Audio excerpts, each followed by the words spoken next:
girl, Miss Y, and today I'm sitting down with the extremely talented and very intelligent Donald Martin. How you doing? I'm excellent. How are you today? I'm good. It's so good to see you. Yes. It seems like it's been years. Right. I guess it has been years. Yeah. Off of state, yeah. It's been like at least 3 or something. 3 or 4, something like that. Yeah. 2020 was kind of like, I don't know what year that was. It was just It was really still. bad. Yeah. I'm excited to sit down with you today because your story is so phenomenal. And I can't wait to give it to the people. You're going to give it to the people, and we're going to enjoy it together. Before we do that, though, I do want to speak on a tragedy that happened in the city of Indianapolis. We got to do better. We got to come together, and we got to do better. Did you hear about this? No, Evidently, several people were shot in a home. Minors were involved.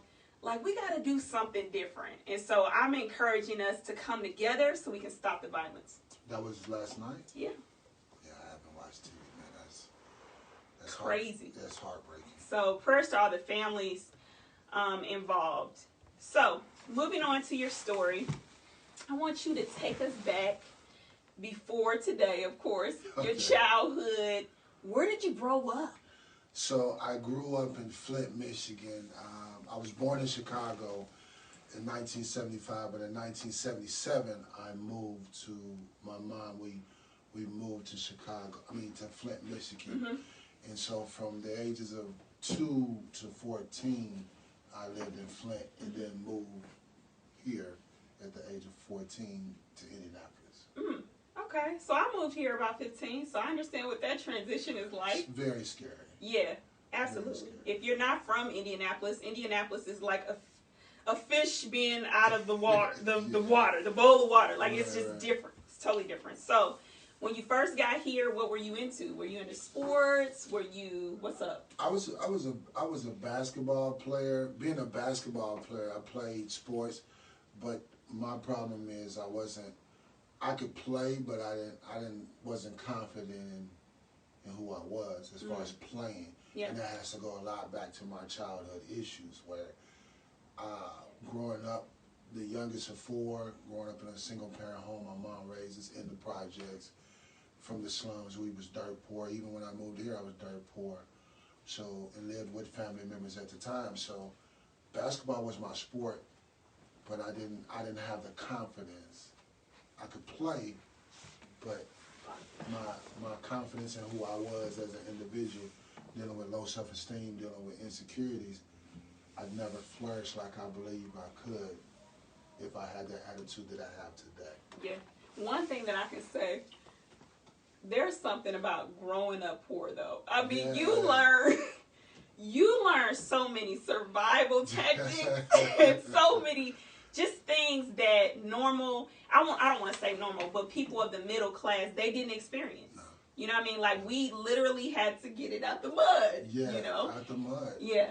Because it's funny you say that, because I work in Clarksville, Indiana, in sales, and so we was outside, and that's like in the Louisville area, and we outside, and we got to talking about growing up poor. Mm-hmm. And so, everybody kind of got a story eating like sugar sandwiches, and sugar water, and peanut butter on the spoon. That was a dessert. Yeah. But I remember I was telling them, I remember we used to have to wash our clothes in the bathtub, and they was like, nah, I don't know nothing about that. Like, it was a different experience where some people, even in poverty, there was even different levels of poverty. Because even as you understand, when when it's impoverished community, everybody around you, everybody looks the same.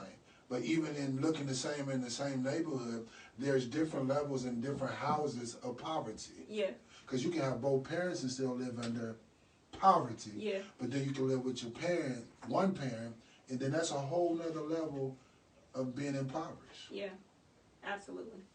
Absolutely. I think it gives you a different type of humbleness, though. Yeah. And you appreciate life a little different. And then some of us, we end up just wanting to be the president. We like, you know what? Oh, this was my beginning. This won't be my end, though. Because I got stuff to do. Right. So I totally can understand that. So you said you were in sports, basketball, but not very athletic. How did that work? I was athletic. I could shoot the ball. Okay. I could shoot the ball. Okay. I did track, I did cross country. Okay. But basketball has always been my love. It's Okay. always been my love. So, I grew, then when I really started playing at 14, 15, I lived on 34th and Capitol, and we went up to Tarkington Park on 39th and Illinois. Mm-hmm. So I got, we had the older veterans and the people that showed you how to play. So I could play, Yeah. but I just didn't know how good I was because I lacked that confidence. Yeah. So, Okay. I played college ball as well, but Okay. I still lack that confidence. I get it. So I was good. I think I could have been better. Absolutely. That makes sense. I get it. Tell us about your teenage years. What was Donald Martin like as a teenager? Were you hard-headed? Were you Mr. Smart Guy? Were you a bully? Like, what was your thing? I was a geek. Okay. I was nappy-headed kid that couldn't get a girlfriend, so skinny. Yeah. I was 150 pounds, but I was a class clown. Like, I knew in order for me to survive as a teenager, I had to be funny. Mm. I had to be jokes. I had to be witty. I had to be able to come with the comeback. Yeah. You know what I'm saying? Cause, Yeah. Because if you can keep people laughing, you got them. You got them. You Yeah. got them. And so, when I played basketball, growing up, we had the activity bus. Yeah. So when you had the activity bus, everybody joined on the activity bus. So, my lips is big, so they talked about my lips. So, I'm like, all right, so now you got to have a comeback. So Right. now you going back and forth. And so I was that kid where I didn't have much, but all I had was my jokes because my mom, my grandma, my uncles, like, you come to my house, if whoever's over at the house, you was going to laugh the whole time. Okay. Because we use our laughter Okay. to get through with whatever we did. So, I'm like, I've got to be funny. Yeah. I got to be funny and, joning or whatever. See, Yeah. in Michigan, they call it panning. Yeah. But then here, they call it Panning? Panning. Like, you want a pan? Yeah. Okay, come on, Panny. Yeah, right. I've never heard that before in my life. Yeah. But I might use it. You want a pan? You want a pan? Okay. So in Michigan, I'm it done. was called panning. So here it's called joning. I'm like, joning? What is that? I'm like, Love Jones? But I get it. So you learn to. That's what you did. So my teenage years was, it was tough. Yeah. It's real tough. I didn't love myself. I didn't see no worth in me. Why do you think that was? Because I think a lot of us, in them early teen years, we struggle with loving ourselves. Mm-hmm. What do you think it was? A lot of times in life, when you grow up in poverty, you affirmation. Like, I didn't meet my father till later in life, and I understand that even though my father wasn't there, I got his DNA. Mm-hmm. So when I met my father at 16, I never had any affirmation. When you don't have affirmation, you don't have confirmation, and then when you don't have confirmation, there is no vision. Yeah. So when you don't have no vision, you just going. Yeah, you don't have no goals. Like, I'm 45 now. I can really say at 45, probably the last 3 years, I literally know. It took me 42, 43 years to literally know what I'm to do in life. Mm.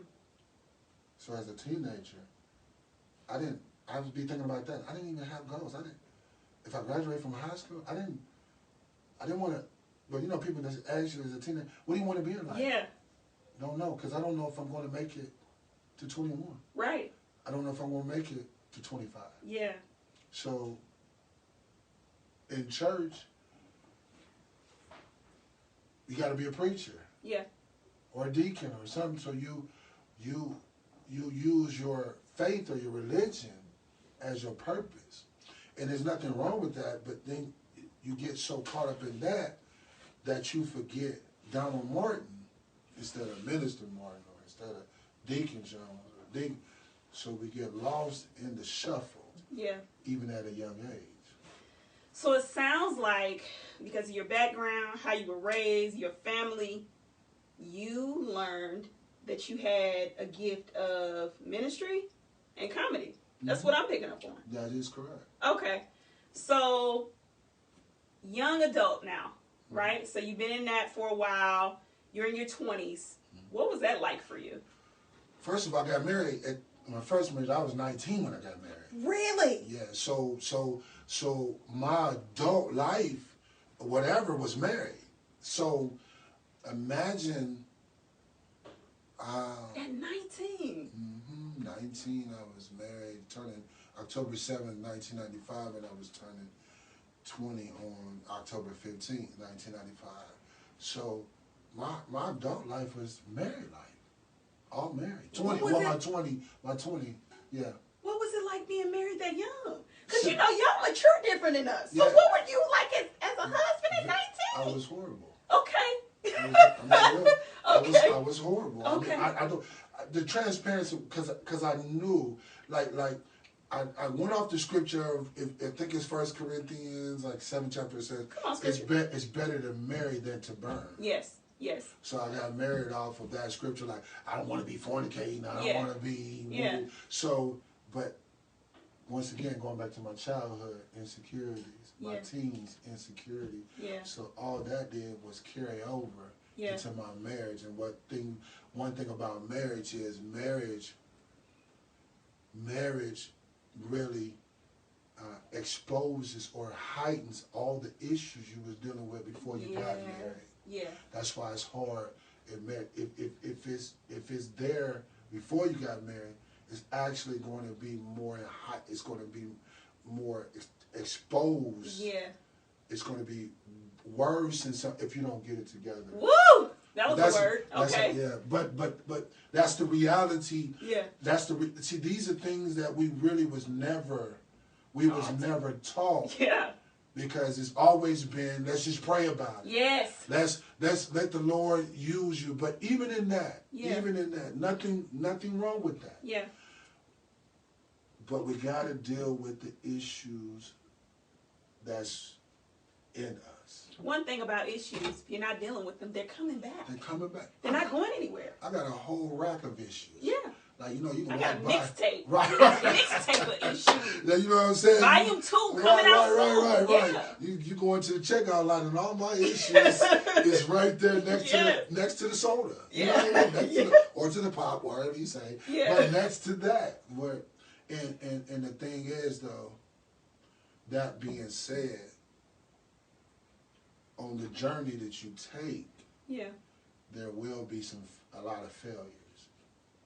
The thing is, in my 20s, when I look back now, I got a son that's 19 and another son that's 20. Mm-hmm. So when I talk to them, I'm actually talking to me. Yeah.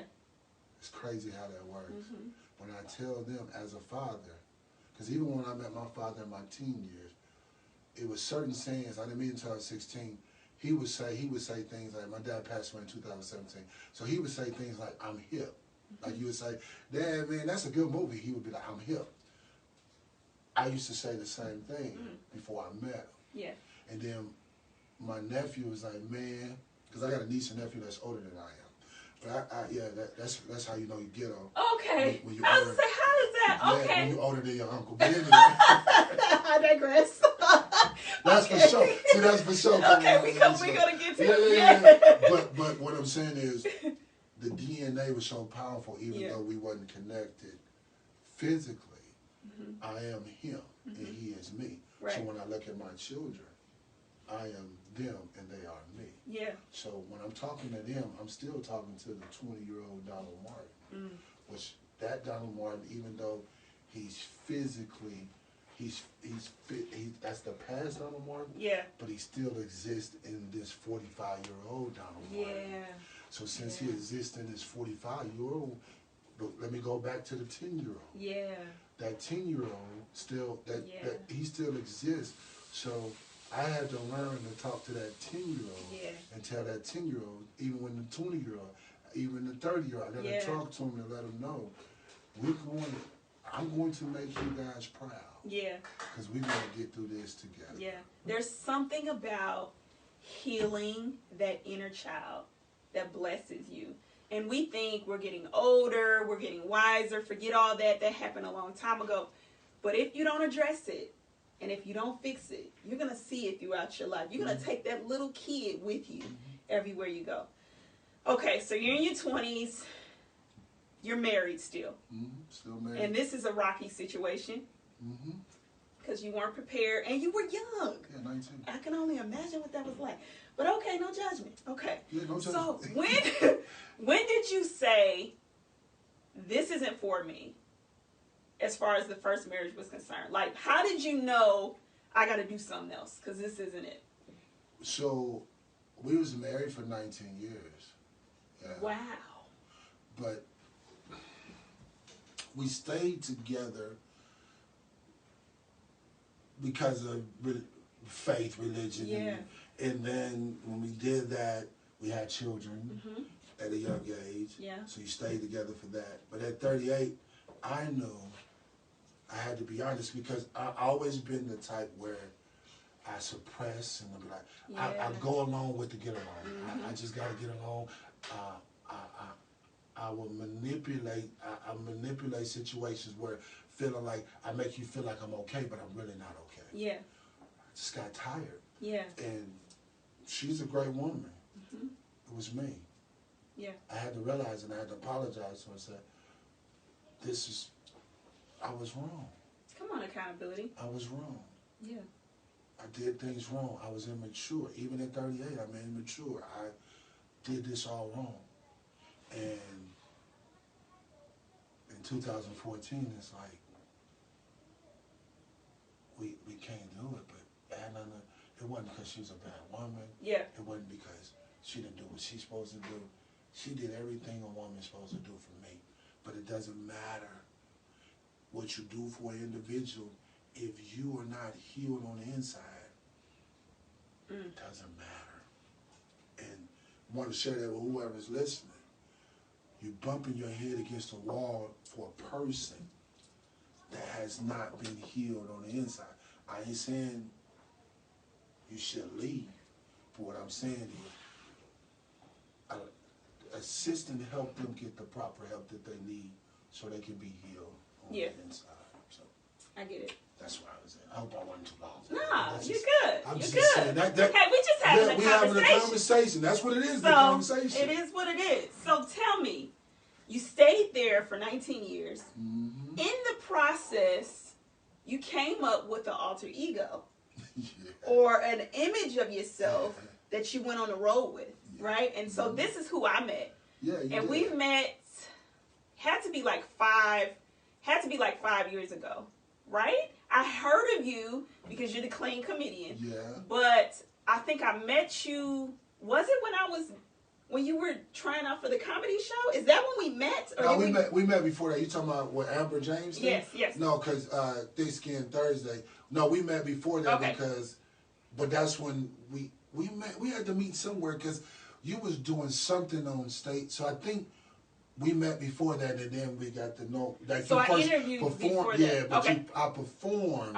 For you, like you got to see me live at Amber James. Yeah, and I got to judge you. Yeah, you did. I won no the first judgment two. today. I won the first 2 of them. Yeah, I did. Amazing. Yeah. And you do not cuss. Not on stage. But You're not. And so when you won, I was like, that's what's up. Yeah. Because some people come out and they are rare. And they talking real rare. Yeah. You know, and that's not what you were about. That's not what you were. No. And you still won. So, few questions. Sure. When did you decide, I'm going to be a comedian and I'm going to do this? And then how did you decide not to cuss?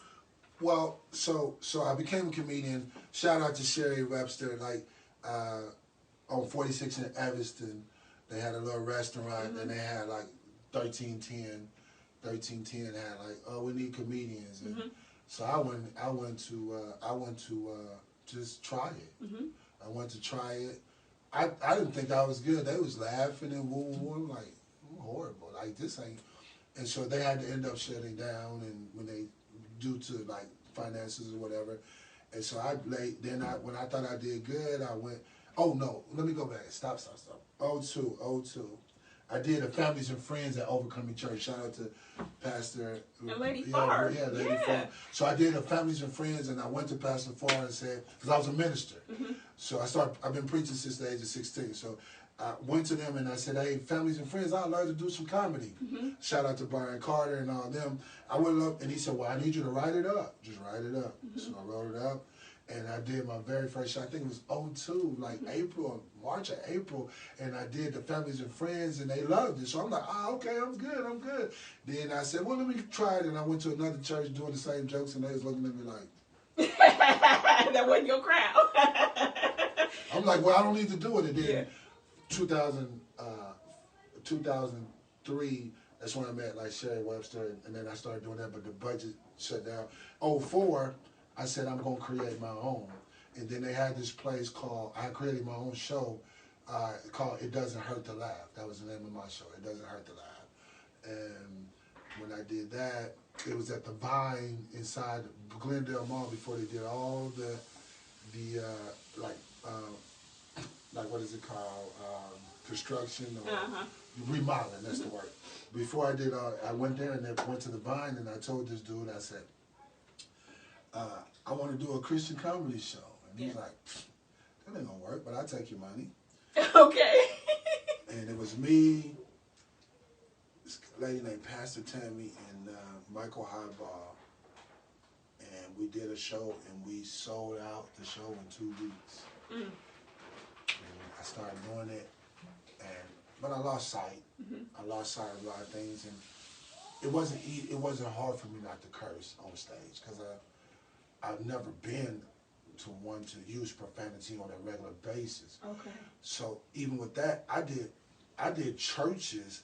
I did churches leading up to, shout out to Dwayne Cobb, because Dwayne Cobb got me in the door. He's hilarious. Yeah, he is. He got me started, and because I knew if I'm going to be funny, I know the church a lot gonna lie to me. Oh, bless your heart. God, being behind closed doors, this Negro need to keep the preaching. You know? I cannot. So I had to go.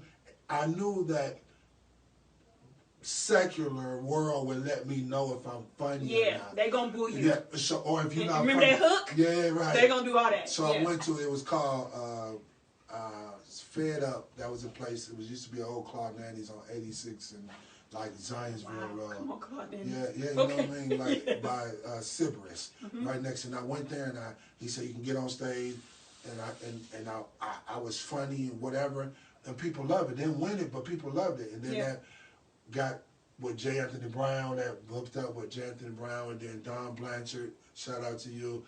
That got me started and all that. And so ever since, when I knew that they said I was funny, then I started doing more than just churches. I started doing bars and grills, but still funny. I mean, still clean. Like, didn't know. And I had to start telling some of my promoters or MCs, don't tell them I'm a clean comedian. Yeah. Just tell me, just for sure, coming to the stage. Okay. Because you felt like, what would that do? Yeah, it wasn't like preaching. It would be like, oh my God, clean, I'm high. And they would write you off. Yeah, like, hey, cuz, we're going to the liquor store. You know, I'm going to go to the bathroom. Right. I'll be right back. Bartender, you know what I mean? Yeah. So, and what was crazy is, I never forget, I performed on 21st and Franklin, Bentley's. That was the hoodest club. Oh, Bentley's. You were shout there? out to Tana B. She got me, Tana B.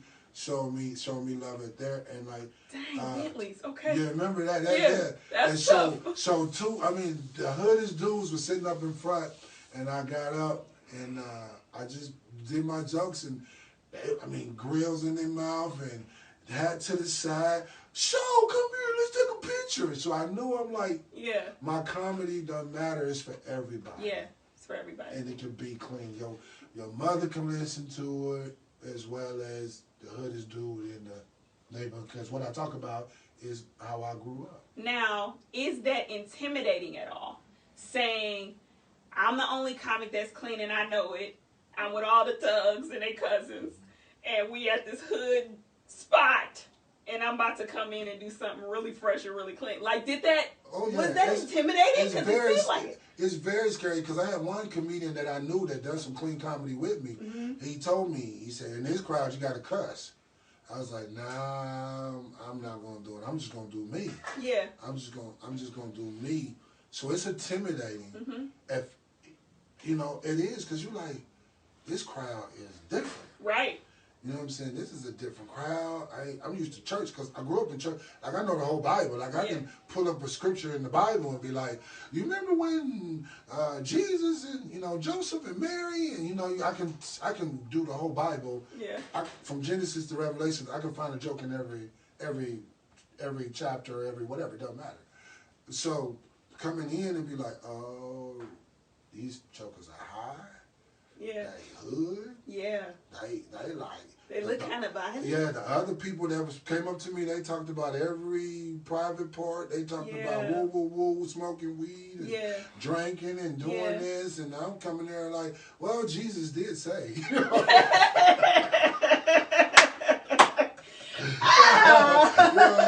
Mary had a little lamb. But I just used what's universal, going back to from the beginning. Yeah. When you in your pain, what makes comedy hilarious is because people can relate to what you're saying. Yeah.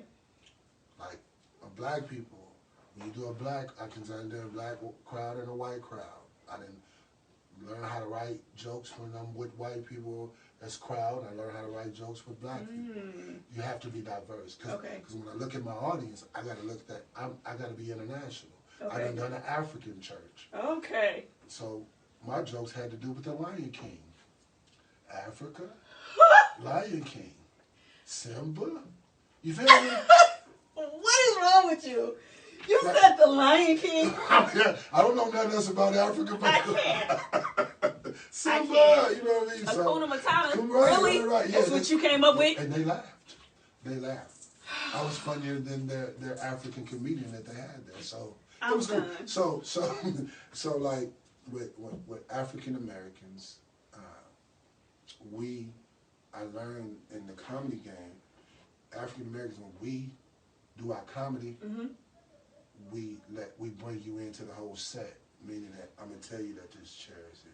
Okay. I'm gonna tell you. I walked in the room and my wife was talking crazy, and it was a picture on the wall, and it had Jesus. And he was white, but he should have been black. And so we paint the scenario. We paint this picture.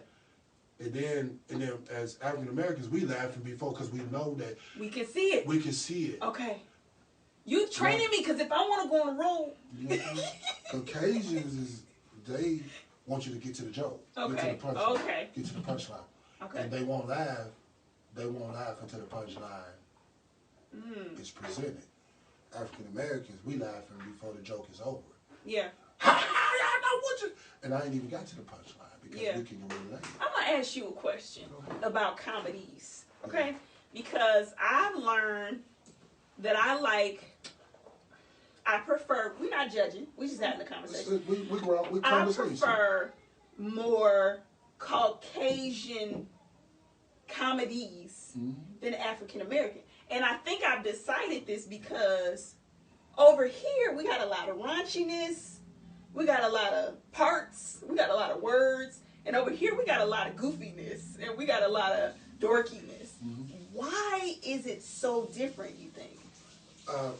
Because African Americans, this is just how we are. Because we believe like you can be funny with your family. Okay. And they know your mannerisms, they know your facial expressions, they know all about you. Yeah. And so then we'll tell, hey, what's up, Kevin? What's up, the producer? I just want to let him know he's in the house. You will not! You will not! We just having a conversation. Shout out to Mr. King. He's been doing my camera work this weekend, and he's amazing. He's been helping manage the video. Are you done? Is that what you did? I just want to make Shout out to you, King. Yeah, much love. I'm done. We're going to have that conversation later. Right. So we go based off of the reason why we go. Family members say, you need to get on stage. You are funny. You woo, woo, woo. Yeah. And so we just go off of raw talent Okay. We go off of raw emotion. Okay. And so sometimes the writing could be better, Okay. but we don't. Because I tell everybody this is my saying. Everybody's good in their own neighborhood. You're good in your own environment. Yeah. But what happens when you got it? Like, I had to go to Philadelphia, and there's like 500 people there. And I'm looking Nobody out, knows you. Yeah, no, like, who's Yeah. for sure? For sure? Yeah. For sure? Absolutely. You know what I'm For saying? sure. Yeah, like, who is this? I ain't seen them on anything. Right, right. So, you go out there. Yeah. These people don't know you. Right. But these are the people that are going to let you know. Because family and friends going to say, oh, you funny. Get on stage. Yeah. And then, woo, woo. So going back to the comedy, when it's all about the writing. Okay. See, the difference with you is, not knocking nobody else, but your intellect is on another level. Yeah. And there's nothing wrong with the raw.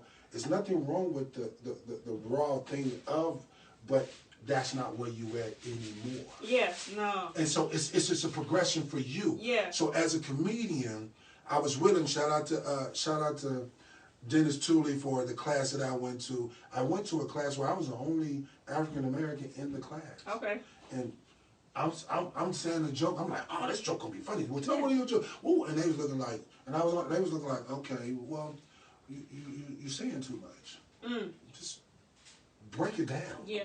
Give us what we want. Give it what.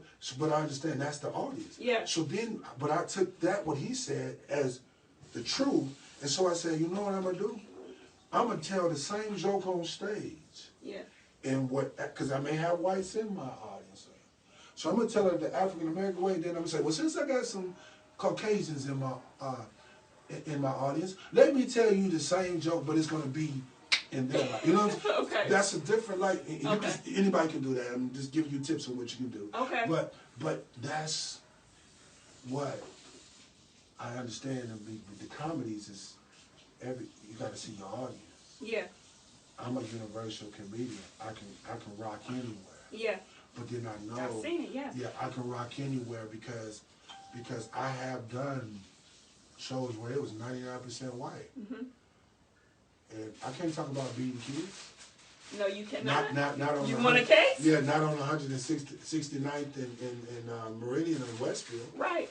No, Now, you I probably cannot. can't do that in Fountain Square. Okay, absolutely. Because they got to deal with them. Yeah, because discipline discipline really deals with our economic system. Yeah. Because if you go to the hood of a white hood and you talk about beating kids, they're like, yeah, because the it's an economic thing more than it is a race thing. Think about it. Okay. You meet somebody from the hood in a white hood, and they all white. You go somewhere and they'll tell you, I beat my kids. Because it has nothing to do with it. Because you go to some black families, depending on their economic or African American, their economic status, they don't whoop their children. Yeah, I agree. Because it ain't got nothing to do with race, it has to do with the economic. You dropping out some gems today. I'm taking mental notes. Yeah, you have. So that's why I'm more than just more than for show. Yeah. I'm more for that. So, for show has been amazing. He's been all over the place. You've traveled. Where all have you been? Hollywood, Long Beach, Philadelphia, Houston, Raleigh, North Carolina. I auditioned for the Apollo in New York. Been, of course, Chicago, Detroit, Ohio. Let me see where else I've been. Down south. I think I've been to Georgia, I believe. I've been to Georgia. That's a major place. Anywhere in the Midwest, I've pretty much been. Kentucky. I've been pretty much everywhere where, and the crazy thing is, still people don't know me in my home. People still don't know me. And I mean, the conversation is going to help people to know who I am. Absolutely, honey, yes! Just a plug. But I do your mama's funeral and all that. That don't matter. Yeah. But he said, yeah, like I said, because my whole funeral is gonna be a joke. It's gonna be a comedy show because Sally Mae gonna come to my funeral to make sure I'm dead because I still owe student loans. How do you still owe Sally Mae? Man, she been calling me out a lot. You know, man. Once again, what I know now, when you're in a poverty mindset, you look at money as that, but money, I'm all about wealth now. So I'm like, I'm paying them off. I'm gonna be debt free in 5 years. Well, Debt free. one thing that I've noticed about the show here recently is he's slowed down and he's gotten a little serious. It seems like I had the pleasure of talking to Donald. Yeah. And for years, I was speaking to For Show. Right. But when we hit the streets and we were talking about things that matter, especially our lives, you took to the internet. Tell us all about your lives, your movement, and the serious side of Donald Martin. Because, so change the image, even in that it was birthed before George Floyd, it was birthed. I just wanted to put black excellence on the internet. Yeah. Too many, we show world star and we show the negative things. Even sometimes, even as us, we can share the culture in this way that black women have to be sassy and gotta be independent, or I don't need a man. You know? Ooh, did you do that snatch? Okay, yeah. Okay. Give it back. Okay. Yeah. So, or the black man or the African American man is violent. He doesn't take care of his responsibility. Yeah. And I remember in 1996, older white lady when I was working up in Westfield, and I never forget Jerry Rice was on Dancing with the Stars. If you ever seen that's a long time ago, but Jerry Rice couldn't dance. So she was like, I thought all black people had rhythm. I'm like, wow. But so just moving along, then she said that opened up for her main question. She said, why don't you black men take care of your children? See, the Jerry Rice was just a ploy to get to what you really want to ask about fatherhood in the black community. And I go back and forth with African American, black just is easier to say. Black community. And I said, and then remember when I started changing the image, she brought me back to mind when I thought about it, is because the image, so I told her, I said, all the black men that I know and who hang out with, my buddies, they all take care of their children. So change the image. I'm like, with the violence going on, we had there were 240 murders and all that. And so I started seeing our young people, kids that I knew, or I knew their parents, or we was Facebook friends, and you see the RIP. And so I said, we gotta create images of black excellence. And then it went on, and then it was crazy. I did it before, and then guess what they started doing? Taking down the images of the generals and General Lee, and taking down Ancient Mama and all the images. Yeah. Well, that started, God showed me that was way before that, but I understood. So people got on board, and people started writing, giving excellent, like black excellence, because I wanted people to see, not for my white people to see, but us to see that there's more greatness than weaknesses in our lives. I know too many great young people. I know too many outstanding young people for me to say all my young people, black young people, are lost. Right. That's not true. Right. Because if you add it up, it allows you to see our greatness is better than our weaknesses. Yeah. So I begin to speak this on internet and begin to, Thursdays I would begin to do were things that I learned, and then the more I did it, the more I see this is where I need to be. I need to operate and change the image. And change the image, I have slowed down, because the reason why I slowed down is I know I was asking for the people, if you can donate, whatever, but I feel like where God is taking me in this industry of selling vehicles, finance manager, what I'm doing now, I'm going to have the income to start it off and to build instead of taxing the people. It's going to come from me. And whoever wants to be alone, come along, but I'm going to do it. So to change the image, the purpose is, everything is about a village. Everybody wants to be a rapper, basketball player, or a football player, some kind of way in our community. But how about we send a young lady to be a nail tech? We gonna pay for your school, but this is your requirement. You are to go to the nursing home and do the young ladies in the nursing home fingers or their nails for free. That's part of your requirement. Why do we need to do that? Because you know, if you do getting your nails done by a sister, a black, y'all conversation, you gonna talk about everything if you feel comfortable around it. Right. Could you imagine a young lady named Tamara and an older lady named Bertha? They getting together, she doing the nails. Bertha going to talk to her about her experience. Yeah, and give her some wisdom. And give her some wisdom. Yeah.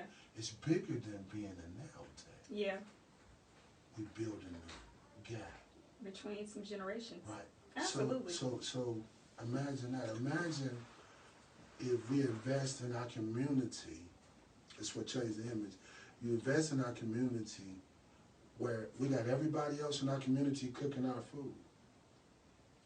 We know somebody can cook chicken way better than Jordan's. Just real talk. We know it in the hood. So why don't we create restaurants in the hood? I just need 7 black-owned. I'm going to invest in 7 black-owned restaurants in the hood. Yeah. But this is what you're required to do. When we invest in you, you required to feed the hungry on your day.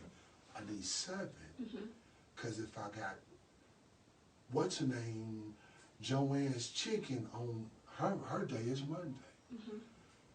Tony's Tacos is day on Tuesday. You get 7 restaurants in one neighborhood. That whole time, nobody goes hungry Oh, in okay. that neighborhood. So And you only required for one day. That's part of change day. now, it's amazing that you took the fact that you have a platform and you did something positive with it. Because a lot of us get a platform and then what?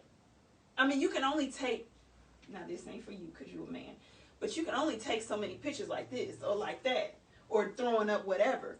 Now that you're at that place, what are you going to do with it? So when I saw you, I'm like, yes, we're giving back to our community. That helps us grow. So that's what's up. Yeah, because this is me, and this is just who, everything that I have is not for me. Understand? Like, becoming a multi-millionaire is not, of course my family's going to be taken care of, but to be a millionaire, which I am going to become, it's not for me. And this is not going to discriminate where, I may have white children that need the same. We're talking about starting with my people, but this ain't for black people. Change the image, this ain't for, but change the image could be also, you used to be a racist, or you used to be a bigot, but you change the image because now you're connected. Like, also, eventually we're gonna have where we're gonna have chess with cops, where you're gonna have a white cop with a black young man, and y'all playing chess, and you're going to figure out. But you building relationship. Yeah, yeah. Because when you build relationship, then there becomes respect. There's no way in the world that I can go to some young people and say, stop doing that, put your guns down, until I build relationship. Because once I build relationship, then once relationship, then there's respect. After the respect, there's responsibility to our relationship. Awesome. That's what we gotta do. It sounds like, just knowing you personally, it sounds like For Show has kind of moved right? And Donald is doing something different. Right. What do you see in the future for Donald? So what I see in the future for Donald is creating opportunities for everyone to succeed. Everything that you need will be at your hands. It'll be there for you. It'll be there at your reach. Jesus always said the kingdom of God is at hand. That means whatever you need from God is at your reach. So in Donald Martin's future, whatever you need, you ain't gonna have to ask the government to get. You ain't gotta do this to jump through all these hoops. Now there will be criteria, but everything you're gonna need is gonna be right outside your door. That's my future. Yeah. To create a lifestyle, because I'm going to own a lot of everything. Not for me, but to give people the opportunity to know this is available to me no matter where I come from, no matter the color of my skin, no matter my background, no matter if I got a felony, no matter what. I got the opportunity to grow. Right.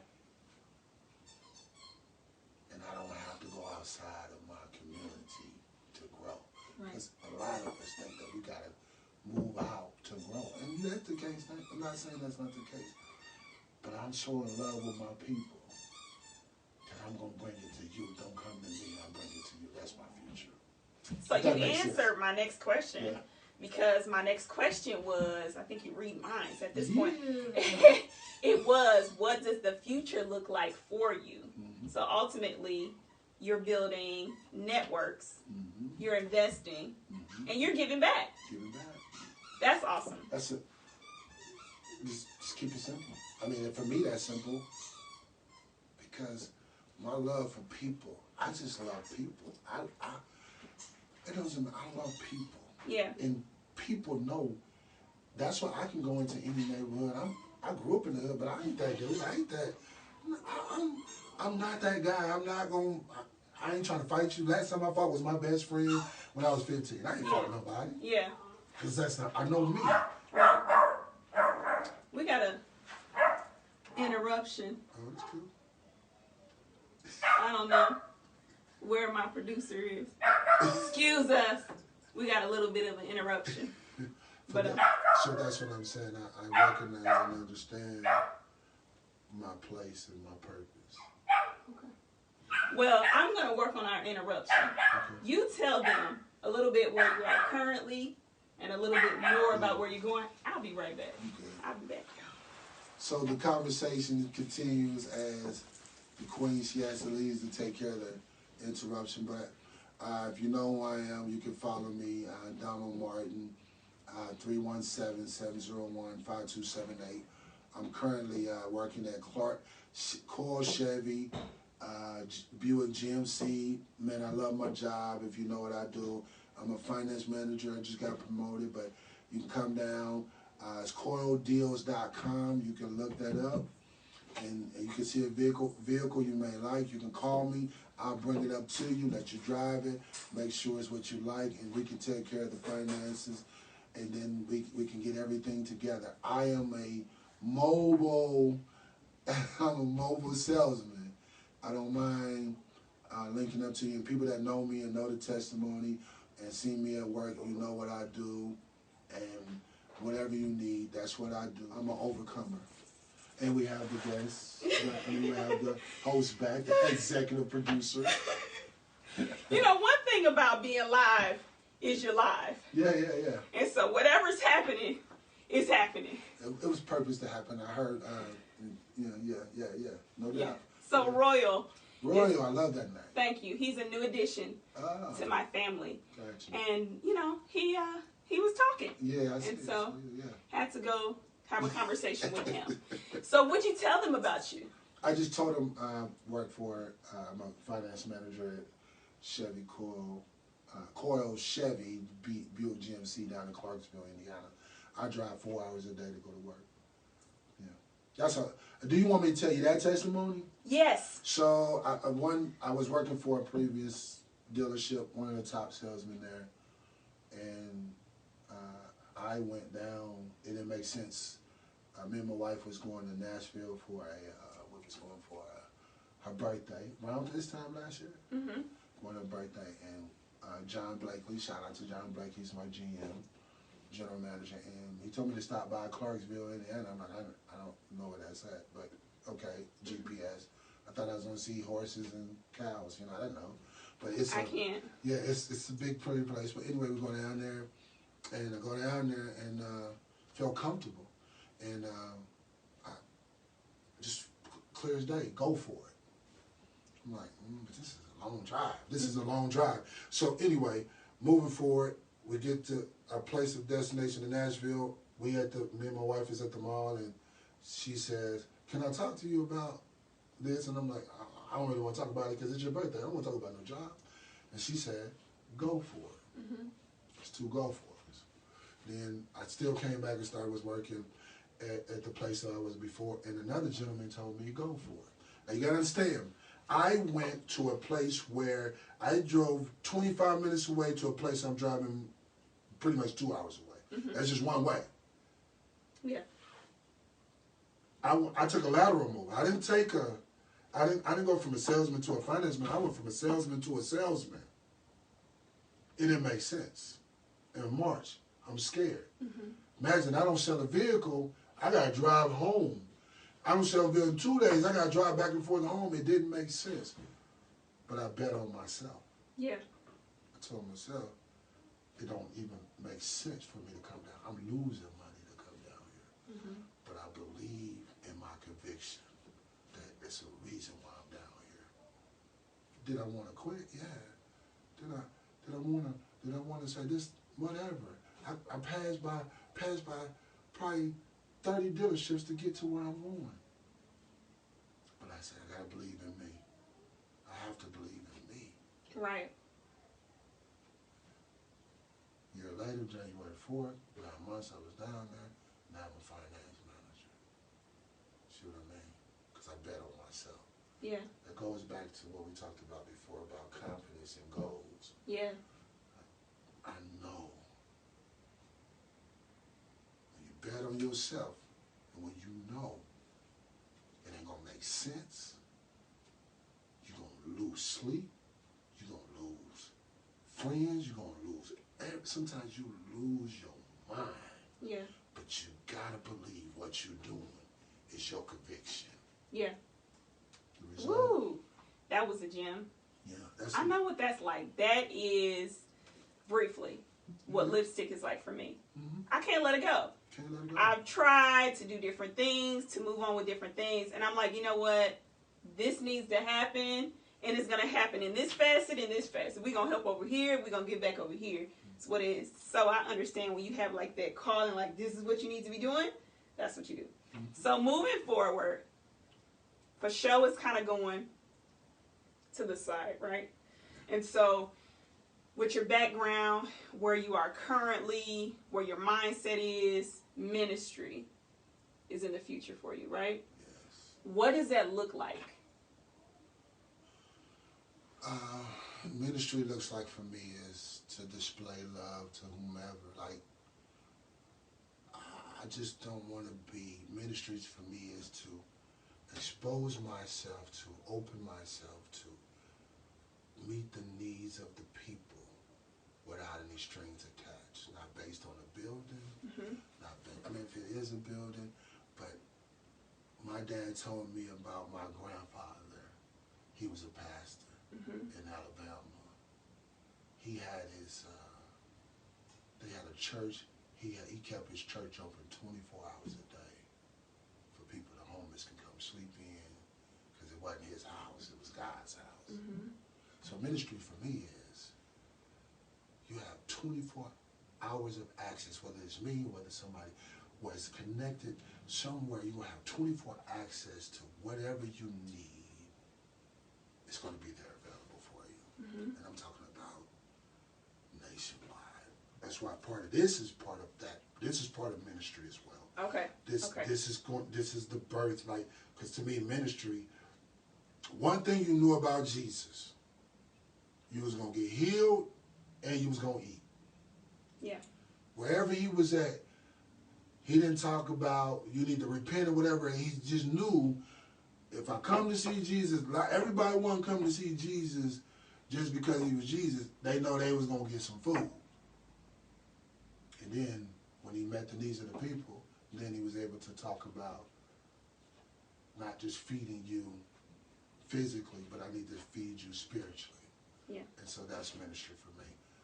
Meeting the needs of you physically, but also meeting the needs for you spiritually.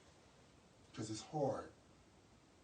It's hard to go into a hood and say, you don't need to do this, you need to be working, you need to find you a job. Yeah. But what's crazy about that is, I can stand on the street selling dope to take care of my family or whatever. But then you want me to go work at McDonald's when you would be the very customer that I get in there that's rude to me. Think about it. Yeah.